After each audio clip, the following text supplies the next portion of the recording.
because they do appear to have so many benefits, but not by having the government subsidize it. Both Presidents Biden and Trump have talked about having Medicare pay for these drugs. Medicare doesn't need to cover Ozempic. Medicare needs to take Ozempic.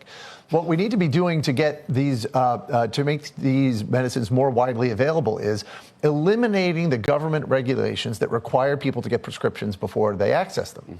Those regulations, they increase the cost because you have to go to the doctor, but they also result in more and broader insurance coverage, which insulates the patient from the cost. And so the drug companies can jack up the price, charge $1,000 for a treatment that costs 90 cents to make a month's worth of. And we end up overpaying.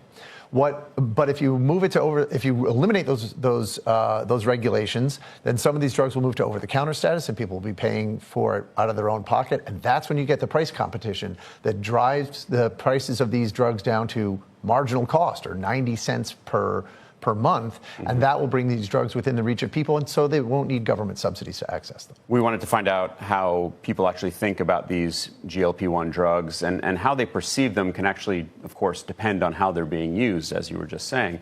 Matthew Torres spoke with several people about how they use them today and how much they cost. Exercising and eating healthy, that's always been the classic equation when it comes to staying fit. But as more people take the less traditional approach when it comes to achieving whatever their goals may be, people's thoughts on these prescription weight loss drugs can vary. So I got together with a lot of friends and I was like, how did you lose so much weight? And I watch my weight pretty carefully. I work out a lot. That's part of my lifestyle habit. And first I found myself a little resentful, like how come you just lost weight like that? And I, work at it and I watch what I eat and I go to bed at 8:30 and I try to do this lifestyle. But then I realized that some people it just was hard for them to lose weight. And there's all sorts of biological reasons. I probably should, but I'm going to wait until lots of people have used them and years have gone by. Yes, I did. I looked into it. I like the fact that that you have to get some tests and stuff done to make sure that everything in your health is okay before they actually give it to you. But I didn't move through with the process. Because?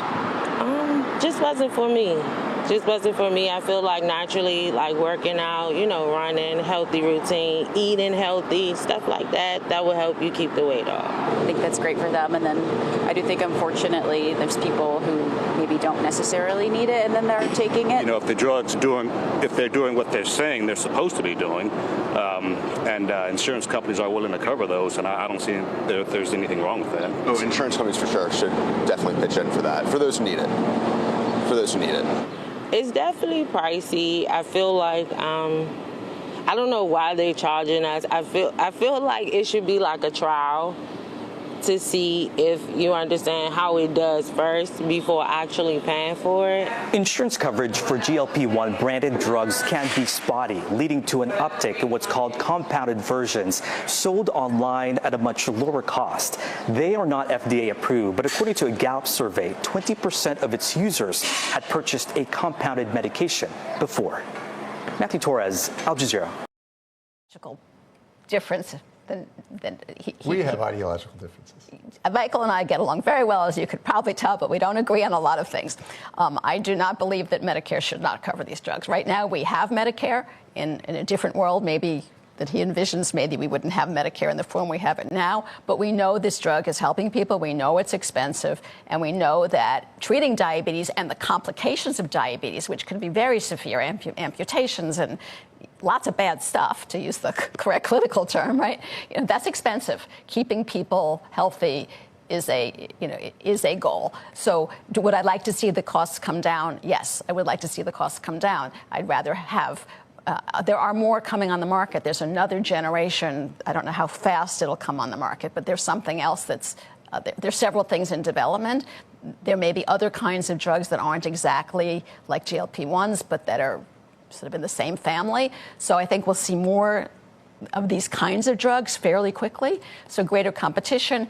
I'm not sure whether they're moving it to, there's going to be pills instead of the needles. I don't know how much that'll bring the price down, because some of it is the packaging and the needles and the shipping it and the freezing and keeping it refrigerated and things like that. So I would like to see the costs come down, but until we figure out how to do that, I want people to have access to it. And those compounded versions, essentially those have not been reviewed by the FDA. About 20% of users of these GLP-1 drugs are buying compounded versions. Michael, what does that say that people are doing that they're taking that risk? It says that these medicines are tremendously beneficial. And the supply has not kept up with the demand, or at least the supply channels coming from the manufacturers. And so we have this wonderful innovation of compounding pharmacies that meet that demand and are providing this very valuable product to people who want it. Are there safety concerns? Of course, there are safety concerns.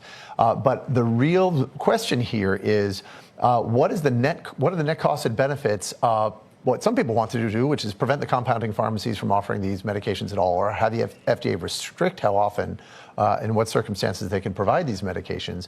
When you do that, you might stop. It's like all FDA regulation. You might stop some harms from happening from unsafe practices, compounding or whatever, or unsafe drugs in the case of the FDA more broadly.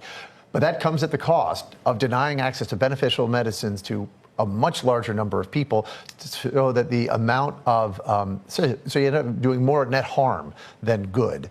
And so I think the FDA should just leave the compounding pharmacies alone. If they harm someone, the victims of those unsafe compounded drugs should be able to take those pharmacies to court, and that ends up doing a much better job of disciplining actors than I think than the FDA or prospective regulation does. But for the moment, what the posture the FDA should be taking is just to leave those compounding pharmacies. How much are these drugs actually helping the overall healthcare system if essentially people are getting treated on the front end for some of these conditions that later on would cost a lot to treat, but now they might not have to? Well, I think that's one of the rationales for Medicare starting to cover it, which just began quite recently for weight loss. Which I have at just $50 a month for people over 65, and that could expire. Is that right? I mean, Congress is, when the government gives something, starts allowing something to happen, like $50 a month drugs that normally would cost more, could it expire? Yes, but once people like things and get used to having them, the government is, I mean, we have seen the government take benefits away. We've seen it in the last year. But in general, voters don't like that very much. So. A little ridiculous considering this is a whale exhibit. Yeah, I don't know how someone could think this is an aquarium. If you do plan to stop by the museum, you won't see live whales, but you will see an entire 100-year-old replica of a ship, a kitchen from the 1700s, and a collection of New Bedford's history. The New Bedford Whaling Museum is a multifaceted place to come. It is art, it is science, it is history, it is culture. While this place is not an aquarium, it does have a fish tank, but this was added years after the review. What am I looking at? This viral Instagram post captured a strange-looking raccoon close together, making its body almost a sphere. It's racked up hundreds of thousands of likes and been reposted countless times. I think it'd be exciting because it's kind of like a local celebrity in Ballard, so I would love to see him, IRL, but I haven't yet. Since then, multiple people have come forward to report sightings of the raccoon. In this clip, it was seen walking around on a deck. This image shows the raccoon drinking from a dog bowl in a backyard, and in the closest confirmed image to date, it's seen sitting in a tree. Its bizarre appearance and elusiveness have prompted some to compare it to the chupacabra or Bigfoot. It's kind of like a cryptid, really. Kind of almost a little supernatural. But what could have caused this animal to look like this? For answers, we headed to a Ballard veterinarian. It appears that this raccoon, who is a local neighbor, has a congenital spine shortening disease. So likely not supernatural. It does look quite unusual, but it is a condition that happens in other mammals as well. Unusual enough to earn a whole neighborhood's attention. I hope he makes it. You always worry about animals that are a little different like that. You want to make sure that they survive in the wild.